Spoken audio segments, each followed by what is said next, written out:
Баарыңарга салам. Кандайсыңар? Каналыма кош келдиңер. Мен бул эмеге видеого сиздерге YouTube каналга, Instagramга, TikTokко мөртөп өзүмдүн арманымды айтканы келдим. Надеюсь, вы меня поддержите, потому что ваше мнение тоже очень важно для меня.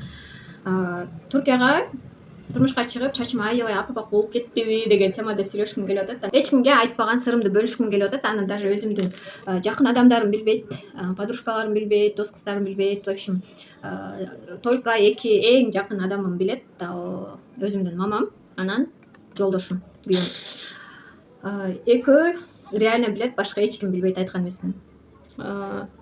У меня сейчас план болуп атат да. Менин арманым, менин ак чачтарым аябай көп. Прям аябай көп, что 3-4 жумада боебосом, меники бүт жеримде аппак чачтар көрүнүп калат. Бул стресстенби же көп краска колдонгондонбу или тиги бул эми ал жагы да возможно влияет, конечно, бирок у меня это генетически. Менин начальный класста окуп жүргөндө я помню, что мамам мени алып чачымды мынтип сылап, мынтип карап бүт жеринче. Анан эй кызым десе, карасаң атасын тарткан тура деп ушинтип сүйлөнчү да, начальный 2-, 3-, 4 класстарымда. Ошол кезде эле могул жерлеримде полностью ак чачтар бар болчу. Анан азыр болсо бүт жеримде бар. Бүт. Азыр ойлонуп атам да, если боебой койсом эмне болот чачым?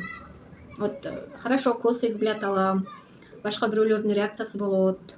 Балким чачыңды боечу, эмне боегонго эмне акчаң жокпу краскага деп айтышы мүмкүн. Может, кана колдон деп айтышы мүмкүн, бирок я давно хотела чачымды боебой көрөйүн депчи.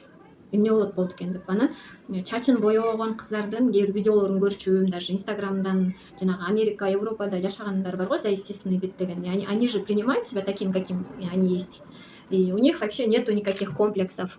И бактылуу, и мындай күлүп жайнап го сүрөттөрүн келишет да, жаш эле кыздар, бирок кандай десем, ак чачтары аябай көп. Полностью аппак болгондор бар. Анан хочу тоже так же попробовать, бирок я не такая уж и смелая, оказывается. Я трусиха. Я боюсь, коркуп атам, аябай кандай болот, эмне болот, башка адамдар кандай реакция берет депчи. Анан жарашабы деп деле көп корккон жокмун, анткени жарашпаса кайра боеп койсун. В общем, менин атамдын 30-35 жашында менин мамама айткан сөздөр бар экен да, өкүнүп айтчу экен. Мен ушу ким бирөөнү айтчу экен, унутуп калдым кимди. Ошону тарткан турбаймынбы, менин анын дагы чачтары аппак болчу экен. Мен ошону тарткан турбайм, карасаң 30-35 жашымда уже менин полностью чачтарым аппак дечү экен. Мен уже 30га келип калдым, жашым 29да. 29-30 жашта чачтар кара. Я не знаю, кимдин чачы аппак болсо 30 жашта, жас болго. Я хочу знать, чын эле ошондой болобу депчи. Эми только могул жерде эмес, именно полностью. Меники азыр чачымды боебой көрсөм 3-4 жумада полностью аппак. Уже бар, мен азыр уже 3-4 жума өтүп калды, уже бар, азыр камерадан көрүнбөйт болуш керек. Күйөөмдөн сурадым, эгерде боебой көрсөм эмне болот десем, эме кылып көр дейт. Анан сүйө бересиңби десем, сүйөм дейт. Самый главный сага жакса болду да дейт. Байкап көр, бирок боебой жүрө аласыңбы, көрөсүң да деп ушинтет да. Боебой көрүп эмне болот экен дейт. Анан как раз кыш келип калды да, шапка кийип алам да или кепка кийип алам да десем, жок, эчтеке кийбей эле кой дейт. Это же твоя естественный эме да дейт. Менин күйөөмдүн мындай самооценкасы мындай норма да, билбейм. Менин самооценкам мисалы низкая. И всегда, чтобы мен өзүмдүн самооценкамды көтөрүш үчүн, я всегда работаю над этим. Даже толтура психологический курстарды алгам. Азыр деле эмеге барам да, психологко барам. И психологдо бир жумада бир жолу психолог менен иштешип атам. И там тоже есть тема самооценка. Я это не скрываю, мен өзүмдүн аудиториям менен ачык болгум келет. Ошо. Если вы меня поддержите, чачымды боебой көрөм, кандай болот, канча жаш возраст кош коет, я не знаю.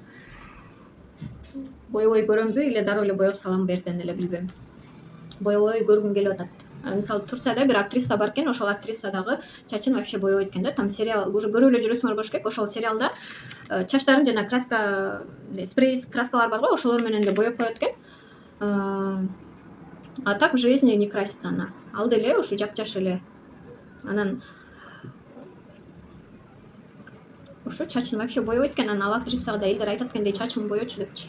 Анан боегум келген жок, боебойм деп коет экен. Мен боегум келбей атат депчи. И мне кажется, это здоровая самооценка, если она хочет. Я тоже хочу попробовать же. Что мне мешает, а? Ошо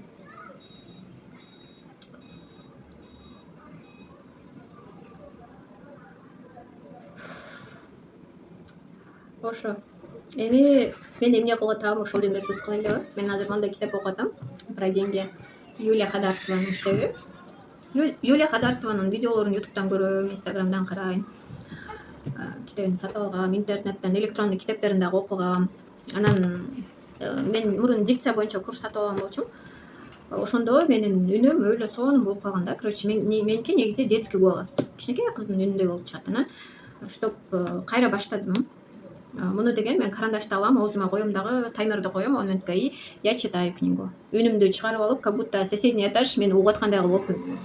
Анан 10 мүнөт, 15 мүнөт окуйм. Как будто 1000 адам мени угуп аткандай үнүмдү катуу чыгарып окушум керекмин карандаш менен. И реально работает. Конечно, дикциянын упражненияларын дагы жазып атам азыр. Кайра эми, короче, дисциплинага кайра киргиштим.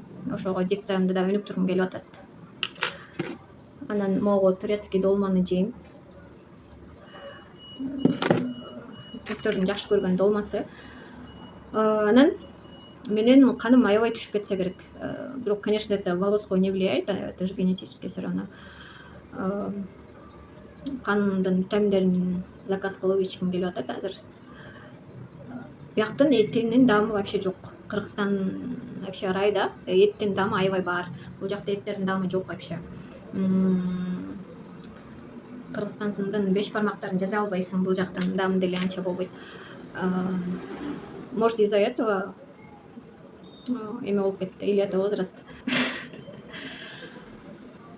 В общем, мне надо этот давление ченек чалыш керек экен. Өткөндө эме айтат, бир эже айтат, эми сен каның түшпөй эле может давленияң түшүп кетти, каяктан билесиң дейт. Давленияң ченебейсиң дейт. Давление ченегичим үйдө жок десем, өзүм айтып атам да, что оказывается пора үйгө алып коюш керек экен.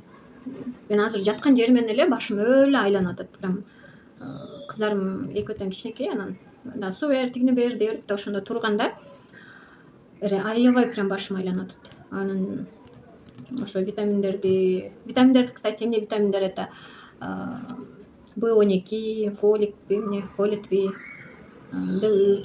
Короче, витаминдер бар экен, ошолорду ичиш керек экен да негизи. Карап аны дагы ChatGPT менен изилдеп чыктым. ChatGPT'ни колдонгондор барбы? ChatGPT это уже второй помощник. Мисалы заголовоктарды дагы ошол жактан мага ушундай сонун варианттарды жөнөтөт дагы, и ошолорду экранга койгондо жакшы силерди просмотрга алып келип атат. Ошондо, если вы меня поддерживаете насчет эмеге, ак чачтарды боёбоо деп, биз да көрөлү деп, поддерживай деп жазып бергиле. Посмотрим, насколько я смелая. Или ертең эле боеп саламбы. Все, подписка, лайк. Анан комментарийге жакшы комментарийлер жазгыч, жаман комментарий жазбагыч. Жаман комментарий жазсаңар деле, это вы помогаете мне.